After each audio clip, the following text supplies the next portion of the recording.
lazima uhakikishe kwamba unajitegemea kiuchumi kwa gharama yoyote. Your masters, your shahada haina maana yoyote kama wewe utaendelea kumtegemea tena mzazi wako, kama wewe utaendelea tena kumtegemea mjomba wako, kama wewe utaenda kumtegemea tena mtegemezi wako, mlezi wako. Sasa unatoka leo na shahada, alafu bado unaenda kuomba hela ya sabuni. Unatoka leo na shahada, unaenda leo kuomba nauli. Unatoka leo na shahada, unaenda leo kuomba kodi. Kwa kweli mimi nisikubalianagi na hali ya namna hiyo. Mimi nakubali nifanye kazi yoyote ile, hata kama ni kibarua nitafanya, lakini siwezi kuomba mahitaji yangu madogo ya msingi kwenda kuyagharamia. Na ni lazima uwe financial independence. Lazima upate ile financial independence katika maisha.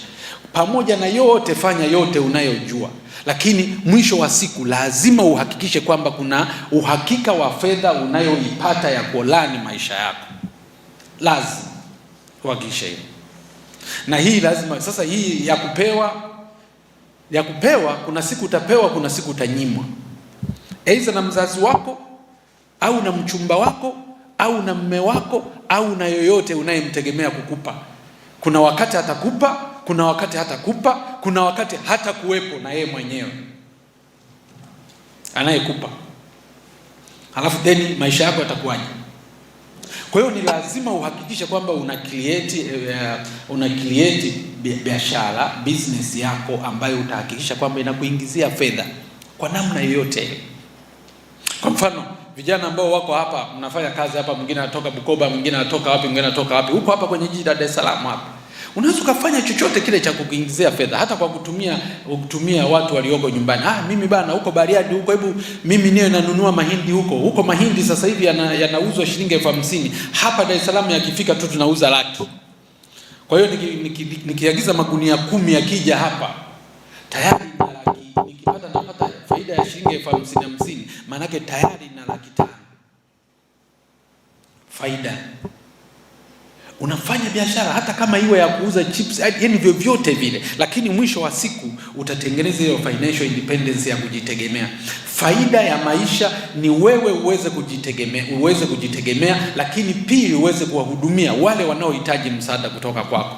Ndio heshima ya utu wako katika dunia hii itakapopatikana, kwamba unaweza wewe, lakini unaweza kuwahudumia wasio na uwezo, na wewe unaweza ukanani. Kwa hiyo financial independence is very very important, very very important. Kwa Tanzania hii, watu walioweza, kabila lililoweza hilo ni Wachaga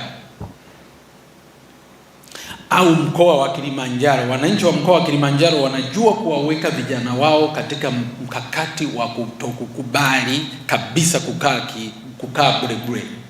Kwa hiyo ni wito wangu mimi kwenu wote kwamba ni lazima tutengeneze umahiri mkubwa katika maisha tunayoyaendea. Maisha mnayoyaendea sio mepesi sana, ni magumu kweli kweli.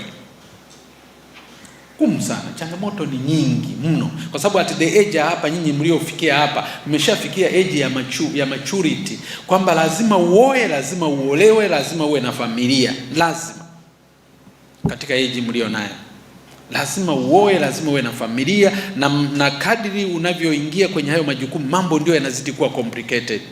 Wazazi wenu wengi, yawezekana wazazi wenu wengine ni wakubwa sana, wengine ni wazee sana sasa hivi, wengine wanahitaji msaada wenu. Sasa katika kipindi ambacho wewe bado unahitaji msaada na mzazi wako naye anahitaji msaada wako, nendeni mkawafanye vijana, wazazi wenu wawe proud na nyinyi. Nendeni mkawafanye walezi wenu wawe proud. Endeleeni kusoma kwa bidii, endeleeni kusimama kulitetea taifa lenu, endeleeni kuyafahamu mazingira yanayowazunguka. Wangapi ambao leo wanafuatilia hata kujua bajeti ya serikali imepitishwa na imepitishwaje, ina changamoto gani? Wangapi ambao wanajiuliza haya maswali? Sasa kama level ya chuo kikuu unaweza kumaliza leo una graduate, hauna uwezo hata wa kuchambua bajeti ya serikali. Na bahati nzuri nyinyi leo mmekuwa kwenye kipindi cha teknolojia, ambayo kwa mfano leo tukisema wanafunzi wote wanichambua bajeti ya serikali, kila mmoja akaposti mambo mawili anayoyapinga kwenye hiyo bajeti na kutoa ushauri wake. Una post unaposti unaonyesha kwamba mimi Masarakulangwa nakataa hili na hili na hili linalopitishwa na serikali. Hii serikali tungekuwa tumeiwajibisha, lakini sasa hivi teknolojia yetu hii tumeletewa. Si tumekuwa wakati hizi teknolojia hazikuwepo hizi. Ina maana ukitaka kusikika mpaka uende ukafanywa interview redioni au kwenye TV, Radio Tanzania. Sasa leo wewe unaweza hata usiitishe mwandishi yoyote yule wa habari, unaweza ukachukua tu simu yako ukaposti ukasema leo waziri wa fedha amewasilisha bajeti yake hivi na hivi na hivi, lakini mimi kama mimi nasema hili eneo ni bovu, lirekebishwe hivi na hivi. Hamfanyi hivyo. Yawezekana hata wengine bajeti inapita hata hamjui. Sheria zinaletwa, zinajadiliwa ndani ya bunge mpaka zinaamuliwa. Hakuna. Mipango mibovu inafanywa, kila mtu ameogopa. Ndio mngeposti tu kwamba wanafunzi wote hawa katika akaunti zenu za Twitter, akaunti zenu Instagram, Facebook, YouTube, kote mkatumia hizo nafasi za kushauri na kulaani mambo mabaya. Taifa hili tungelifikisha pazuri.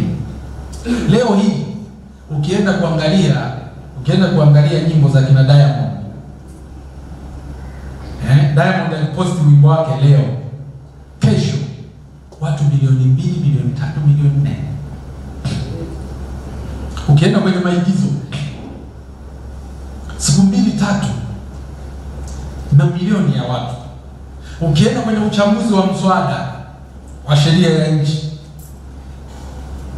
unaweza kukuta hata watu 10 tu.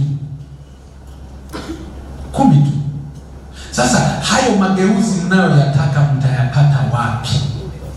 Kwa sababu ina maana kumbe wa Tanzania wako kwenye michezo, wako kwenye muziki, wako kwenye maigizo, ambazo hizi zote hizi katika maisha ni sehemu ya burudani. Maanake wa Tanzania muda wao mwingi wanautumia kufanya burudani.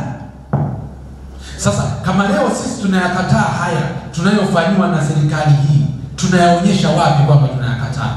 Vitendo vyetu viko wapi?